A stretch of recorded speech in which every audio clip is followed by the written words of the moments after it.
مجھے یہ محسوس ہوتا ہے شیخ کہ تھوڑا سا جو شریعت کا مزاج ہے نا اس کو سمجھنے کی ضرورت ہے. اس میں دیکھیں شیخ اللہ کے نبی صلی اللہ علیہ وسلم کی حدیث سے بخاری کے اندر اور بڑی وہ الارمنگ حدیث ہے کہ جس میں فرمایا، انس رضی اللہ عنہ روایت کرتے ہیں، فرمایا آپ صلی اللہ علیہ وسلم نے کہ لوگوں پر کوئی زمانہ نہیں آئے گا مگر یہ کہ اس کے بعد والا زمانہ اس سے بدتر زمانہ ہوگا. اب مجھے بتائیے کہ کیا لوگوں کے ان کو بے ہوش کر کر کے غیر قانونی طور پہ ان کے گردے نکالنے والے کیا وہ علماء ہیں؟ کیا یہ جو یونیورسٹی کے اندر جو پروفیسر جو کر رہے ہیں اسٹوڈنٹس کے ساتھ وہ علماء ہیں؟ جو پل گرتے ہیں ہمارے یہاں جو انجینئرس تعمیر کرتے ہیں وہ انجینئر علماء ہوتے ہیں. جو سیاستدان بیٹھے ہوئے ہیں جو کرپشن کرتے ہیں وہ علماء ہوتے ہیں. ججز بک جاتے ہیں عدالتوں میں وہ علماء ہوتے ہیں.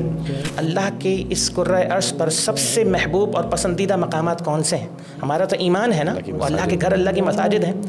کون جو ہے وہ ان مساجد کو چلا رہے ہیں؟ ممبر و محراب کی ذمہ داریاں کون ادا کر رہے ہیں؟ ہم جب بات کرتے ہیں علماء کے تعلق سے تو ہم بات کرتے ہیں کہ وہ علماء جو واقعتاً اہل حق ہیں، حق کی راہ پہ چل رہے ہیں اور جو لوگوں کو حق بیان کر رہے ہیں. تو یہ ایک جس طریقے سے ایک جنرلی ایک پورے علماء کے اوپر ایک بات کر دی جاتی ہے اور اس کے درمیان کوئی ڈفرینشیٹ نہیں کیا جاتا کہ جی یہ صحیح یا یہ غلط کی بات ہو رہی ہے، یا ایک پورے طبقہ علماء آپ نے مطلب تمام علماء تمام کو ہی مولوی کہہ کے آپ نے ایک ہی لاٹھی سے سب کو ہانک دیا آپ نے.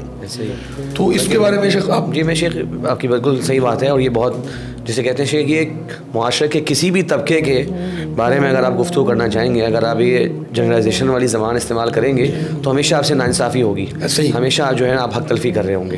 اچھا بات دیکھیں، ہم سب دیکھتے ہیں کہ جیسے کہ ڈاکٹرز ہو گئے، انجینئرز ہو گئے، مختلف قسم کے شعبوں سے منسلک لوگ ہو گئے، ہمیں نظر آتا ہے کہ ان کے اندر بھی کمی کوتاہی ہوتی ہے. لیکن ہم کبھی نہیں دیکھ رہے کہ ایسی کوئی کمپین چل رہی ہو جس کے اندر انجینئرز کے خلاف کی محاذ کھڑا ہوا ہو یا ڈاکٹرز کے خلاف محاذ کھڑا ہوا، جبکہ ان کے اندر بھی کالی بھیڑیں جسے کہتے ہیں موجود ہوتی ہیں. مجھے یہ محسوس ہوتا ہے شیخ کہ تھوڑا سا جو شریعت کا مزاج ہے نا اس کو سمجھنے کی ضرورت ہے. اس میں دیکھیں شیخ اللہ کے نبی صلی اللہ علیہ وسلم کی حدیث سے بخاری کے اندر اور بڑی وہ الارمنگ حدیث ہے کہ جس میں فرمایا، انس رضی اللہ عنہ روایت کرتے ہیں، فرمایا آپ صلی اللہ علیہ وسلم نے کہ لوگوں پر کوئی زمانہ نہیں آئے گا مگر یہ کہ اس کے بعد والا زمانہ اس سے بدتر زمانہ ہوگا. تو یعنی کہ امت کی جو خیر تھی نا وہ جتنا پیچھے چلے جائیں گے اتنی زیادہ خیر موجود تھی.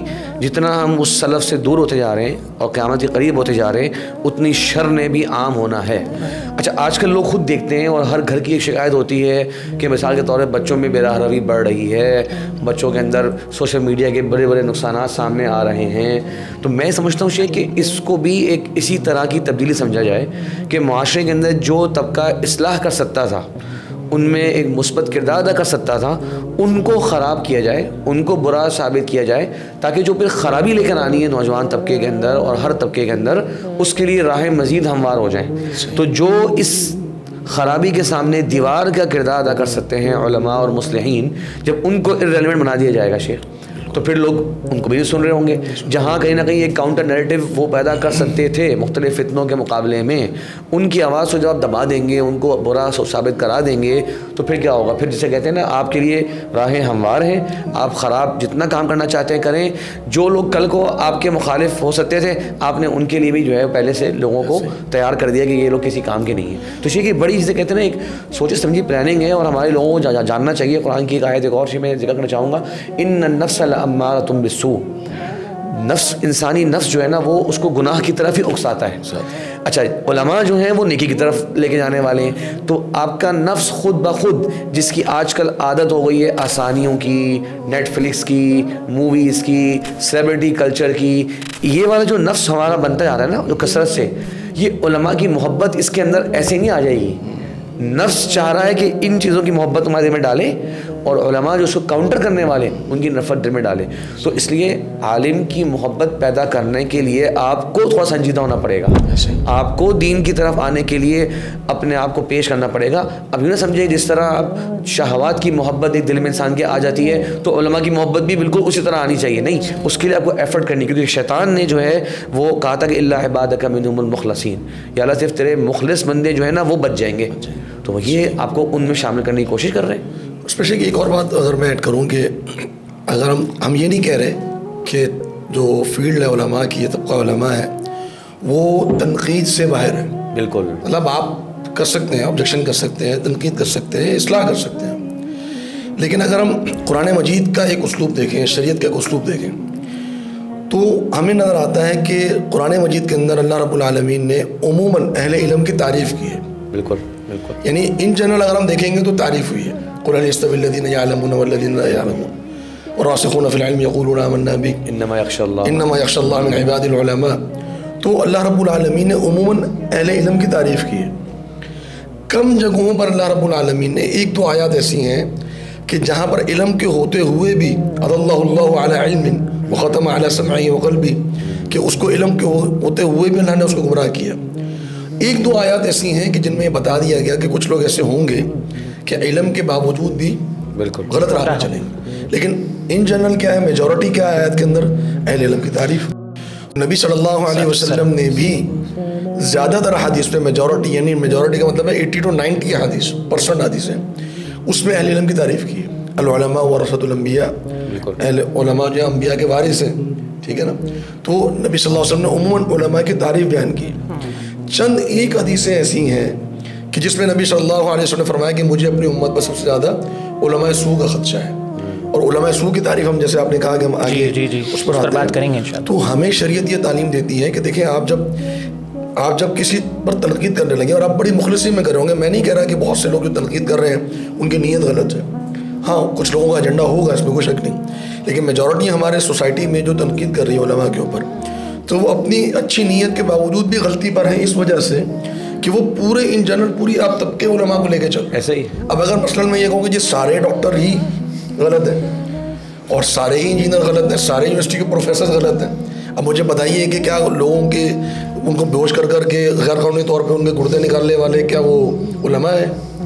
کیا یہ جو یونیورسٹی کے اندر جو پروفیسر جو کر رہے ہیں اسٹوڈنٹس کے ساتھ وہ علماء ہیں؟ کیا جن بزنس چل پڑے ہیں، ہاں جن جو پل گرتے ہیں ہمارے یہاں جو انجینئرس تعمیر کرتے ہیں وہ انجینئر علماء ہوتے ہیں، جو سیاستدان بیٹھے ہوئے ہیں جو کرپشن کرتے ہیں وہ علماء ہوتے ہیں، ججز بک جاتے ہیں عدالتوں میں وہ علماء ہوتے ہیں. تو اگر ہم یہ کہیں کہ ان جنرل یہ پورے سارے ڈاکٹر غلط، سارے انجینئر غلط اور سارے جو ہیں وہ پروفیسر غلط، دنیا کی کوئی فیلڈ باقی رہے گی نہیں. تاکہ عوام کی سطح پہ شیخ ہمارے یہاں لوگ بریانی کی پلیٹ اور قیمے والے نان کے اوپر لطیفے بھرے ہوتے ہیں. اب کیا ہمارے سب لوگ تو نہیں آپ کہیں گے کہ سب کے سب ایسے لوگ بھی ہیں. یہ جو باتیں ہماری اب تک ہوئی ہیں نا، ان میں دو باتیں بہت قابل ذکر ہیں. ہم اپنے ناظرین سے یہ بات کریں گے کہ دیکھیں ہم جو بات کر رہے ہیں نا وہ دو اعتبار سے کر رہے ہیں. ایک تو ہم اس اعتبار سے بات کر رہے ہیں کہ تفریق ضروری ہے.